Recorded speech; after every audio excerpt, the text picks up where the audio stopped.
Hello friends, Satya study junction में आपका स्वागत है। और आज मैं लीडिंग केस लेकर आई हूँ फर्स्ट ईयर सेकेंड सेमेस्टर का। और केस है इंडियन एविडेंस एक्ट 1872, भारतीय साक्ष्य अधिनियम 1872, स्टेट ऑफ पंजाब वर्सेज सोधी सुखदेव सिंह, पंजाब राज वर्सेज सोधी सुखदेव सिंह। यह धारा 123 तथा 162 के ऊपर आधारित केस है। में पंजाब राज एपिलिएंट पर अपीलार्थी और सोधी सुखदेव सिंह प्रार्थी रेस्पोंडेंट है। केस का रेफरेंस लिया गया है AIR 1961 SC 993। इस केस का सब्जेक्ट था, केस के मामले में भारतीय साक्ष्य अधिनियम की धारा 123 तथा 162 के संबंध में विचार किया गया है। तो चलिए इसका केस का फैक्ट ऑफ द केस जानते हैं। इस केस में सोधी सुखदेव सिंह पेप्सू राज्य में सत्र न्यायाधीश थे। अप्रैल 1953 में उस राज्य में राष्ट्रपति शासन लागू था और वादी को सेवा मुक्त कर दिया गया था। सेवा मुक्त करने के संदर्भ में वादी द्वारा मई 1954 को प्रत्यावेदन प्रस्तुत किया जाता है। इसी बीच राष्ट्रपति शासन समाप्त हो जाने के पश्चात राज्य में मंत्रिमंडल का गठन हो जाता है। यानी कि सोधी सुखदेव सिंह जिसने प्रत्यावेदन दिया था अगेंस्ट में, तो राष्ट्रपति शासन के संदर्भ में और राष्ट्रपति शासन लगने के बाद सरकार का गठन हो जाता है, मंत्रिमंडल बन जाता है।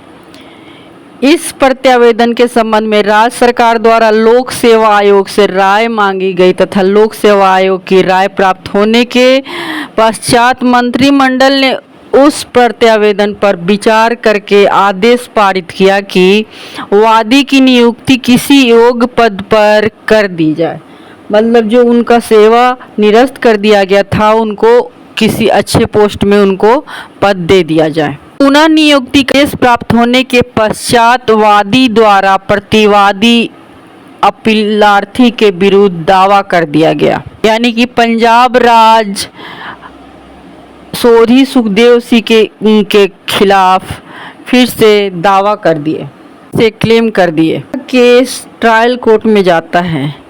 इस दावे में वादी यानी कि सोधी सुखदेव सिंह उसके सेवा मुक्ति के आदेश को अवैध घोषित करने तथा सेवा से अलग होने के डेट से पुनः नियुक्ति होने के डेट तक की अवधि के वेतन की धनराशि के भुगतान की प्रार्थना की गई।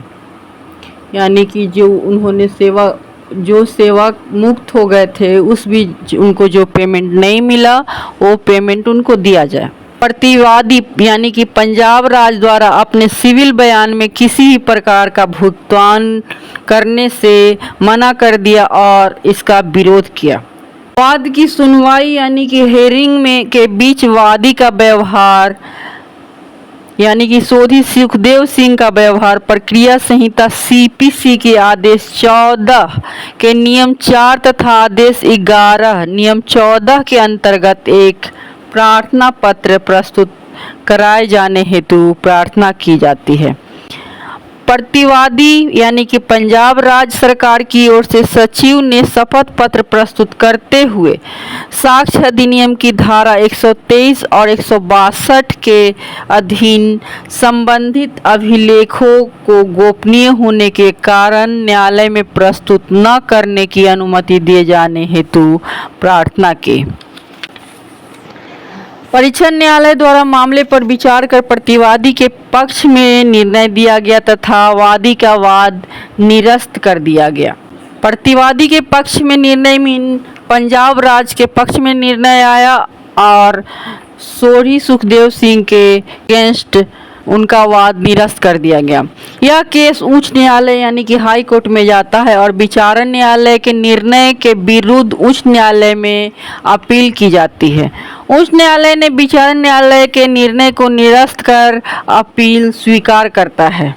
यानी कि जो पंजाब राज के फेवर में जो रिजल्ट आया था को वह निरस्त करके अपील जो किया गया था श्री सुखदेव सिंह द्वारा वह स्वीकार कर लिया जाता है। उसके बाद यह केस सर्वोच्च न्यायालय में जाता है। उच्च न्यायालय के निर्णय के विरुद्ध पंजाब राज्य सरकारी प्रतिवादी द्वारा विशेष अनुमति लेकर सुप्रीम कोर्ट के समक्ष अपील प्रस्तुत करता है। अपील में कहा जाता है कि उच्च न्यायालय ने घोषित किया कि एपिलिएंट द्वारा साक्ष्य के प्रस्तुतिकरण में विशेषाधिकार की मांग नहीं की जा सकती। सर्वोच्च न्यायालय ने मत व्यक्त किया कि साक्ष्य अधिनियम की धारा 123 के अनुसार किसी भी व्यक्ति को उन समस्त अप्रकाशित अभिलेखों को प्रमाणित करने की अनुमति नहीं दी जाएगी जो कि शासन के कार्य से संबंधित है, जब तक कि विभागीय मुख्य अधिकारी की आज्ञा न हो। अर्थात धारा 123 के अंतर्गत विशेषाधिकार द्वारा गोपनीय माने गए साक्ष्यों का न्यायालय परीक्षण नहीं कर सकता है, किंतु न्यायालय को यह अधिकार है कि वह उस अभिलेख की प्रारंभिक जांच करके यह निर्णय ले कि संबंधित अभिलेख वास्तव में राज्य के क्रियाकलाप से संबंधित है या नहीं, और यदि वो संबंधित है तो गोपनीयता के आधार पर विशेषाधिकार के रूप में मांगी गई छूट को न्यायालय द्वारा अस्वीकार कर देना चाहिए। साक्ष्य अधिनियम की धारा 162 के अनुसार यदि किसी साक्षी से किसी अभिलेख को प्रस्तुत करने के लिए कहा जाता है तथा वह अभिलेख उसके कब्जे में है तो उसे उस अभिलेख को बिना किसी आपत्ति के न्यायालय में प्रस्तुत करना पड़ेगा। यदि कोई आपत्ति हो तो न्यायालय उस आपत्ति के निराकरण के उपरांत ही डिसीजन देगा या निर्णय देगा। इस तरह धारा 123 और 162 दोनों में न्यायालय को प्रारंभिक जांच का अधिकार है, वह इंक्वायरी करवा सकता है। अंतर केवल इतना है कि धारा 123 में यह वर्क यानी कि कार्य न्यायालय मुख्य विभागीय अधिकारी को सौंप देती है और धारा 162 में वह स्वयं करती है। अब धारा 123 किसी के द्वारा कार्य कराया जाएगा और किसी भी पार्टी से करा लेगा वर्क, और धारा 162 में कोर्ट के द्वारा ही यह वर्क कराया जाएगा। फ्रेंड्स, इस केस का निर्णय जजमेंट आता है। न्यायाधीशों के बहुमत के आधार पर यह निर्णय लिया जाता है कि उत्तरार्थी द्वारा जिन अभिलेखों को साक्ष्य में प्रस्तुत की जाने की प्रार्थना की गई थी वे मंत्रिमंडल के निर्णय एवं विचार हैं, जो कि राज्य प्रमुख के सलाहकार के रूप में है तथा उत्तरार्थी से संबंधित हैं।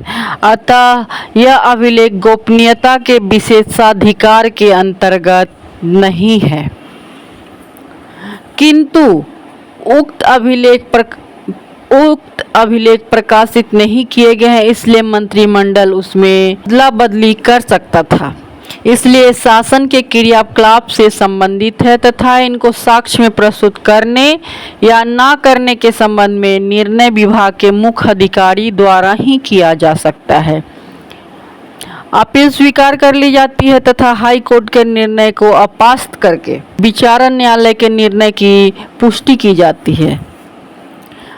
इस केस का प्रतिपादित विधि का सिद्धांत है,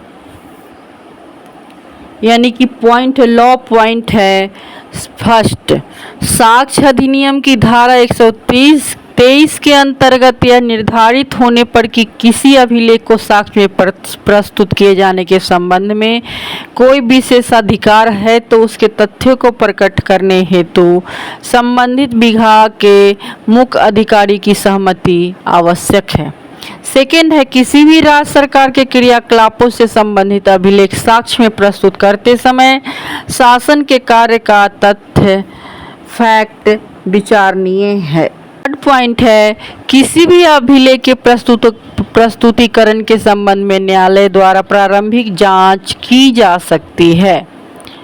फोर्थ पॉइंट है, शासन के कार्य की सीमा विस्तृत है, मतलब वाइड मीन्स फैला हुआ है, किसी भी क्षेत्र में वो वर्क कर सकता है। दोस्तों आपको केस डिस्कशन कैसा लगा आप कमेंट करके बताएं, और वीडियो अच्छा लगे तो मेरे चैनल को सब्सक्राइब करें। मिलते हैं नेक्स्ट वीडियो में, तब तक के लिए बाय बाय।